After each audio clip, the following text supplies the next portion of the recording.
क्या महाराष्ट्र विधानसभा चुनाव में बीजेपी का खेल बिगाड़ेंगे असदुद्दीन ओवैसी?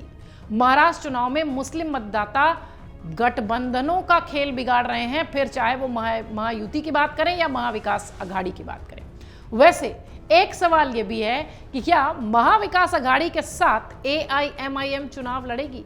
क्या महायुति का खेल महाविकास अघाड़ी के साथ मिलकर असदुद्दीन ओवैसी की एआईएमआईएम पार्टी बिगाड़ेगी? इन सारे सवालों की जरूरत इसलिए पड़ रही है क्योंकि एक बयान महाराष्ट्र की सियासत में खूब जोरों शोर से तैर रहा है और ऐसा लगता है कि अगर इस बयान में थोड़ी सी भी सच्चाई होगी या इस सवाल में थोड़ी सी भी सच्चाई होगी तो महाराष्ट्र में शिंदे और फडणवीस की महायुति की सरकार संकट में आ जाएगी। दरअसल महाराष्ट्र और झारखंड में विधानसभा चुनाव लड़ने को लेकर एआईएमआईएम प्रमुख असदुद्दीन ओवैसी ने बड़ा दावा किया। उन्होंने कहा कि हम महाराष्ट्र में शिंदे और फडणवीस की सरकार नहीं बनने देंगे। इसके साथ ही उन्होंने यह भी दावा किया कि महाराष्ट्र में हमारे पूर्व सांसद इम्तियाज जलील ने नाना पटोले और शरद पवार को चिट्ठी लिखी है और अब उनको सीटों को लेकर फैसला करना है। उन्होंने कहा कि महाराष्ट्र में हमारी पहले से मजबूत राजनीतिक उपस्थिति है, इसलिए हम चुनाव जरूर लड़ेंगे और महाराष्ट्र के लिए हमने 5 उम्मीदवारों की घोषणा की है। हमारे पास पहले से ही महाराष्ट्र में 2 विधायक हैं। हमने चुनाव को लेकर मराठा आरक्षण कार्यकर्ता जरांगे पाटिल से भी बात की है, अब उन्हें फैसला करना है। उन्होंने यानी ओवैसी ने यह भी कहा कि कांग्रेस को हरियाणा चुनाव आसानी से जीतना चाहिए था, लेकिन ऐसा नहीं हो पाया। उन्हें आत्मनिरीक्षण करना चाहिए। वहीं झारखंड चुनाव को लेकर ओवैसी कहते हैं कि हमारी पार्टी ने आदिल हसन और रियाउल हसन इन्फेंडी को झारखंड भेजा है। वहां जाकर ये देखेंगे कि हमें क्या करना है और कितनी सीटों पर चुनाव लड़ना है, हमें चुनाव लड़ना चाहिए भी या नहीं। असदुद्दीन ओवैसी के इस बयान के बाद इस बात की चर्चा तेज हो गई है कि क्या महाराष्ट्र में एमवीए के साथ मिलकर चुनाव लड़ा जाएगा। महाराष्ट्र चुनाव में महायुति और महाविकास अघाड़ी की सीधी टक्कर के बीच एक बड़ा सवाल ये पूछा जा रहा है कि क्या एआईएमआईएम के प्रमुख असदुद्दीन ओवैसी विपक्षी दलों के वोटों में सेंध लगा देंगे? क्या एआईएमआईएम के महाराष्ट्र में चुनाव लड़ने से एमवीए को बड़ा नुकसान होगा? एआईएमआईएम पर यह आरोप लगता रहा है कि वो विपक्ष को मिलने वाले वोटों को बांटता है और इससे सीधा फायदा बीजेपी को होता है, लेकिन ओवैसी इससे सरासर इनकार करते हैं। महाराष्ट्र में पिछले कुछ विधानसभा चुनाव में एआईएमआईएम का प्रदर्शन ऐसा रहा है जिससे कि असदुद्दीन ओवैसी और उनकी पार्टी के हौसले बुलंद हैं। एआईएमआईएम ने 2014 में महाराष्ट्र में अपनी सक्रियता बढ़ाने की कोशिश की थी और कुछ सीटों पर मजबूती से चुनाव लड़ी थी।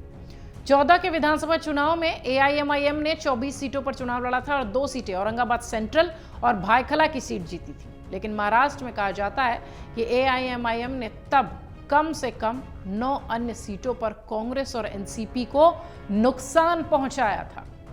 2019 की बात करें तो 44 सीटों पर एआईएमआईएम पार्टी चुनाव लड़ती नजर आई थी और सिर्फ 2 सीटें मालेगांव सेंट्रल और धुले की जो सीट थी, मुस्लिम बाहुल्य इलाका है ये दोनों ही, और यहां पर वो जीतती नजर आई थी। तब AIMIM Aurangabad central, Aurangabad east, Byculla और सोलापुर सिटी सेंट्रल में दूसरे स्थान पर रही थी। बहुत कांटे का मुकाबला, बहुत माइनर गैप से ये हार हुई थी। इन सब के अलावा एआईएमआईएम ने 13 और विधानसभा सीटों पर अच्छा प्रदर्शन किया था। यहां पर उसे हार और जीत के अंतर से ज्यादा वोट मिले थे। 13 सीटों में से बीजेपी और उसके सहयोगियों ने 7 सीटें जीती थी, 6 कांग्रेस और एनसीपी की झोली में गई थी।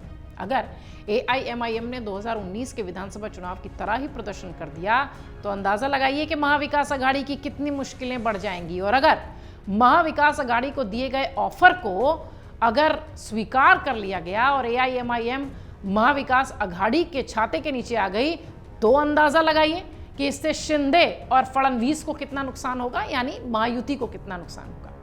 इस बार अजीत पवार की महायुति की अगर बात करें तो अजीत पवार महायुति के साथ हैं। बीजेपी और एकनाथ शिंदे की शिवसेना भी मुस्लिम वोट बटोर सकती है, ऐसा कहा जा रहा है।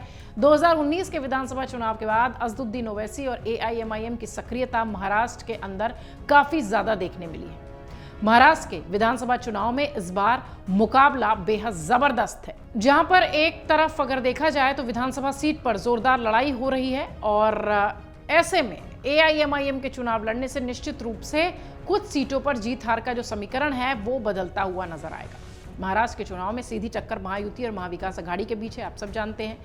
महायुति, बीजेपी, एकनाथ शिंदे की शिवसेना और उप मुख्यमंत्री अजीत पवार की एनसीपी इसमें शामिल है, यानी एक तरीके से एनडीए का गठबंधन। वहीं महाविकास अघाड़ी यानी इंडी गठबंधन, कांग्रेस, शरद पवार की एनसीपी और उद्धव ठाकरे की शिवसेना इसका हिस्सा है। इसके अलावा एआईएमआईएम, अखिलेश यादव की सपा और वंचित बहुजन अघाड़ी भी चुनाव मैदान में है। महाराष्ट्र में विधानसभा की 288 सीटें आती हैं। 20 नवंबर को वोटिंग, 23 नवंबर को परिणाम। लेकिन उससे पहले जिस तरीके की ऐलान एक के बाद एक पार्टियों की तरफ से हो रहे हैं और खास तौर से असदुद्दीन ओवैसी की तरफ से जो ऐलान हुआ, उसे लेकर निश्चित तौर पर चर्चा खूब है। तारीखों के ऐलान के साथ ही राजनीतिक सरगर्मियां तेज हुई। इस बीच प्रत्याशियों के नाम की घोषणा के साथ बीजेपी, शिवसेना और कांग्रेस समेत सभी राजनीतिक पार्टियां मुस्लिम वोट बैंक पर नजर बनाए हुए हैं। लाजमी भी है क्योंकि 12% मुस्लिम वोट वहां का है, महाराष्ट्र का। महाविकास अघाड़ी मुस्लिम बाहुल सीटों पर अपने को मजबूत दिखाना चाहती है, बनना चाहती है। सपा ने मुस्लिम सीट मालेगांव और धुले पर अपना दावा ठोका है। वहीं एआईएमआईएम जो है वो करीब 30 विधानसभा सीटों पर चुनाव लड़ने की प्लानिंग कर रही है। जीत भले ना हो, खेल बिगड़ेगा जरूर अगर एआईएमआईएम इतनी मजबूती से चुनाव उतरेगी तो, चुनाव में नजर आएगी तो। महाराष्ट्र में लोकसभा चुनाव के नतीजों के बाद से बीजेपी प्रेशर में है।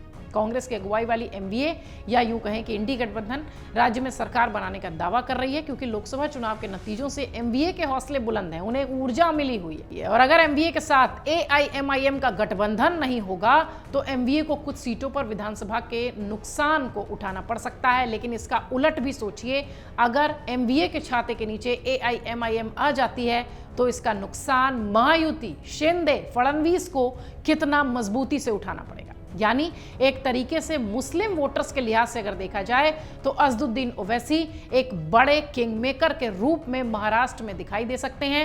वोट जीते भले ना, लेकिन वोट काटने का काम बखूबी कर जाएंगे और इससे महाविकास अघाड़ी को बड़ा नुकसान पहुंच सकता है। और अगर महाविकास अघाड़ी ने उनके ऑफर को स्वीकार कर लिया तो महायुति एआईएमआईएम की वजह से सकते में आ सकती है। यानी संभावनाएं चाहे जो भी हो, असदुद्दीन ओवैसी महाराष्ट्र की राजनीति, उसके चुनाव और उसके परिणाम को बखूबी प्रभावित करेंगे।